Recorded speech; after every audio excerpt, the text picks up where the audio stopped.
The lesson for me was clear. National security officials do not like the light.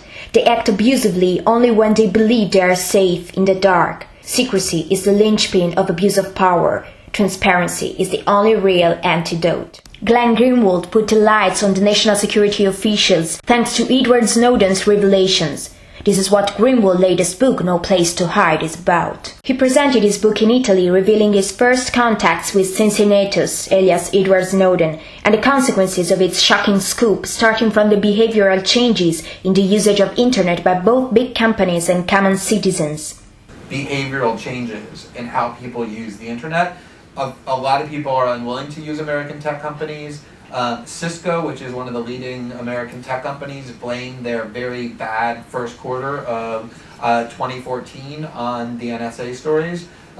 People are using encryption much more frequently than they ever did before to protect their own privacy. So I think there are a lot of behavioral changes that have come from these stories. The series of reports detailing United States and British global surveillance programs on which Greenwald worked along with other journalists for The Guardian won the 2014 Pulitzer Prize for Public Service. He also argued the similarities and the differences between Snowden and Julian Assange, WikiLeaks founder, and revealed to us his way of verifying the sources.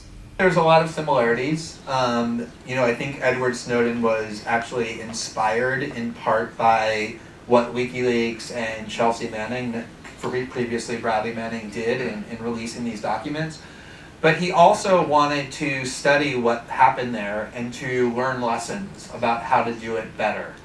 And by better, I mean there are tactics that the US government uses to attack people who do these disclosures. And he wanted to make it harder for the government to attack them, him and us. And so rather than just upload documents on the internet in large numbers at a time, which he could have done had he wanted, he came to us and said, I'm giving these documents to you and I want you to report them within media organizations, working with editors and lawyers, and I want you to be very careful about what you publish. And we've had tens of thousands of documents for almost a full year now. And in that time, we published a very small percentage of those documents because, at his insistence, we've been extremely careful about what we've been disclosing, and I think that has made it a lot harder for the government to distract attention away from the substance of the story and to try and focus it on how we're being irresponsible. What about also your strategy in verifying your sources? Verifying sources, one of the questions is how do you, in a world in which the government is collecting metadata, let alone content, do journalism? How can a source come to you with the knowledge or confidence that they won't be detected in a world where the government is monitoring communications? And so there are technologies that are being created, including ones we're using, to let sources send information without being detected. And then you investigate, you make certain that the documents are genuine and that the source is who they say they are, and that I think will be a really good way to enable sources to continue to come to journalists even though the government is trying to monitor all communications. Greenwald pointed out that the real distinction is not between journalists and activists, but between honest journalists and those who pretend to be objective, but in reality they mislead their readers. We don't view the world objectively. We all view the world through an extremely subjective prism. And we all have ways of looking at the world that are highly debatable and political values that we believe that shape how we understand the world.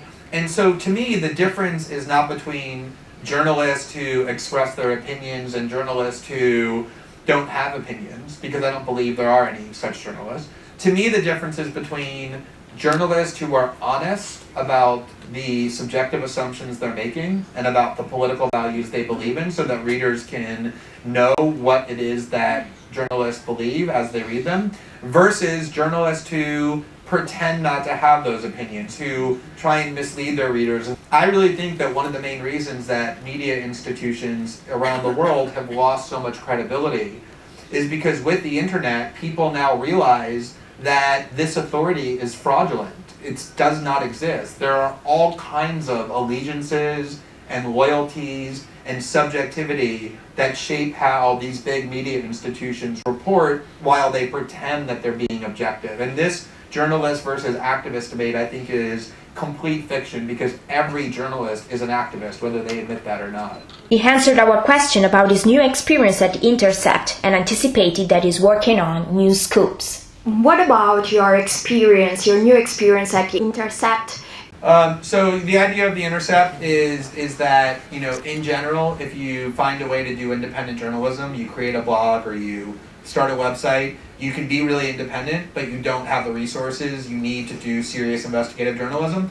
On the other hand, if you want the resources to do serious investigative journalism, you have to go work for a corporation that will interfere with your independence. And so we are trying to take the best of both worlds, where we are creating a new organization that demands that journalists be independent, they follow their own passion, their own voice, but at the same time they have all the resources they need to be empowered with lawyers and technology and technologists and travel budgets and editors and everything else. So that's the concept. We're actually working on ways to include more media organizations from around the world who can work directly with the documents. We want to expand that, but there's a few stories that are coming that I'm working on now that I think will be among the most significant, among the most shocking.